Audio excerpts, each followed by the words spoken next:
Sa likod ng usok at sirang lansangan, may matang nag-aalab sa gitna ng kawalan. Tahimik man ang gabi, pero di natutulog. May nagbabantay habang mundo'y umikot.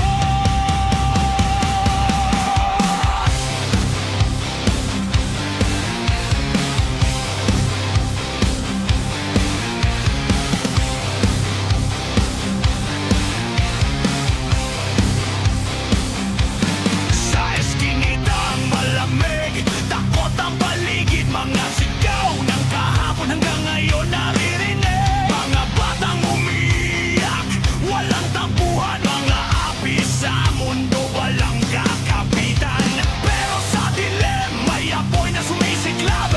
Mga matang pula habang galit ay lumalakad. Hindi para manakit kundi ipagtanggol ang mga inosenteng pilit na nilulunod.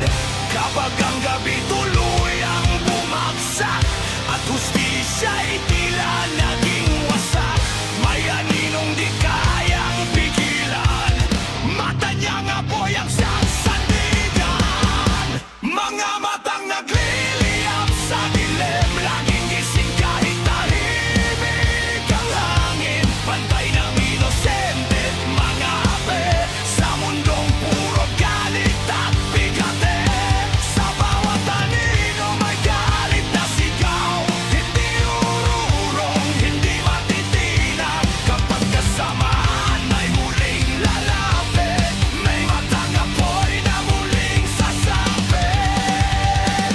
Walking through the shadows of a broken land, fire in my eyes, justice in my hands. I can hear the cries from the weak and lost, living every day while they pay the cost. Dark skies, cold nights, fear in the streets. Still I stand tall on my own 2 feet. I'm the voice of the souls that nobody sees. A burning flame in the midnight rain. No mercy for the ones who spread pain. I rise from the dark through the thunder and rain. Eyes on fire, never fading away. Guarding the innocent night and day.